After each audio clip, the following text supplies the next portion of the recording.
Ah yes, slurs. Evil magic no-no words that you can't say. These evil words, right, are used to describe people of different groups based on race or sexual orientation or some other random differences, right? Nowadays, you can get your entire Korean ruined when you slip out the gamer word. And honestly, I don't care about them, and you should too.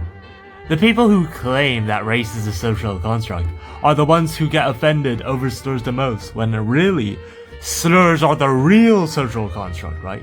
Race is objective reality. We all have differences, and that's normal. I don't really care about that though specifically, right? Black, white, yellow, brown, red, who cares about that? But slurs?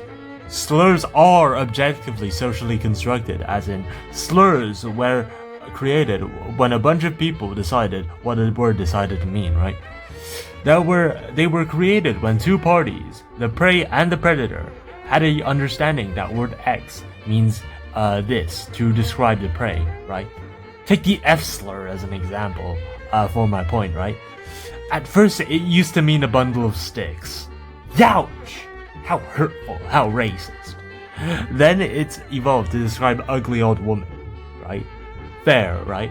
But the word hag works just as well. And after that, people use that as a derogatory term for gay people. Or another example. Well, call. What Chinese people originally used to describe Japanese people, you know, an ancient slur. Bull knowledge here, bull knowledge here. But if you went to the middle of Shibuya and shouted, "Whoa, call!"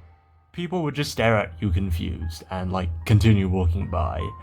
This is an example of what happens when you simply forgive and forget.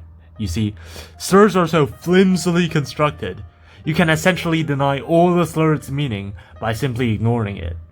Social interactions are the basic fiber of society, right? They are responsible for creating basically any term, right? In fact, all words are social constructs. Now, I'm not saying language or communication isn't important, but I'm laying a basis here, right? Since you need two parties for a word to mean basically anything, if one party uses a slur at you, just take it as something else. Do not take offense to it, and they simply can't use the word anymore, right? To prove my point, many different languages have words that sound like the N-word, but don't actually mean anything close to the N-word.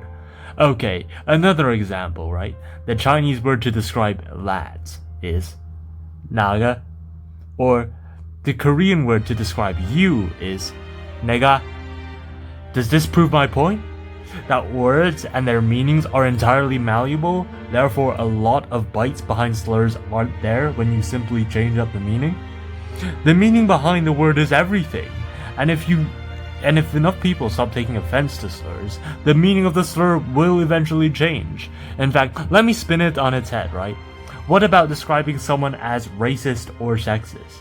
Before, those words actually used to mean something, but when the people you are directing the word to stop caring, these labels just don't carry the same bite as they did before, right?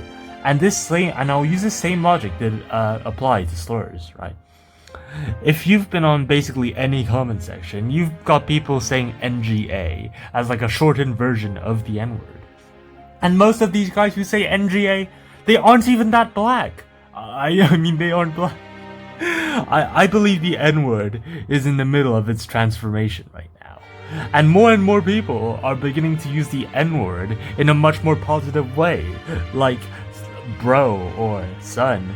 I actually think it's good that the black community is changing the meaning of this by reclaiming the slur, since now it is not primarily used as a derogatory term like most of the time. However, it shouldn't be gatekept for only black people anymore, as they still take offense to this word. Well, I know a few guys who don't really care if you say the N-word, right? But really, this artificially lengthens the lifespan of the N-word to be used as a slur because they keep it like that.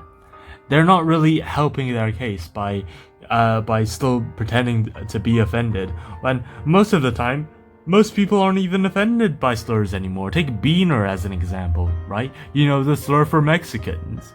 I highly doubt that Mexicans are gonna start chasing you when you say that word, right? Or chink.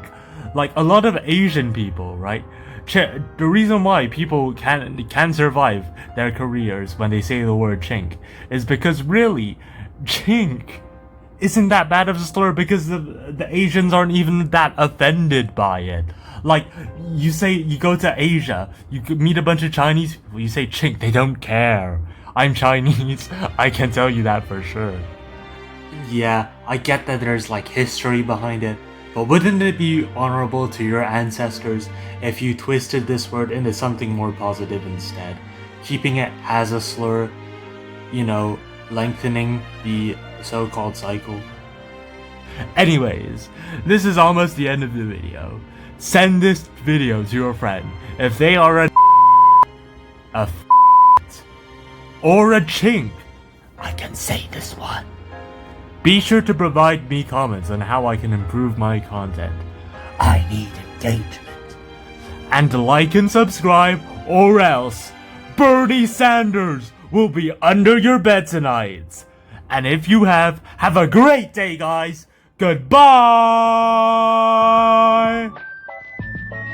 會肥。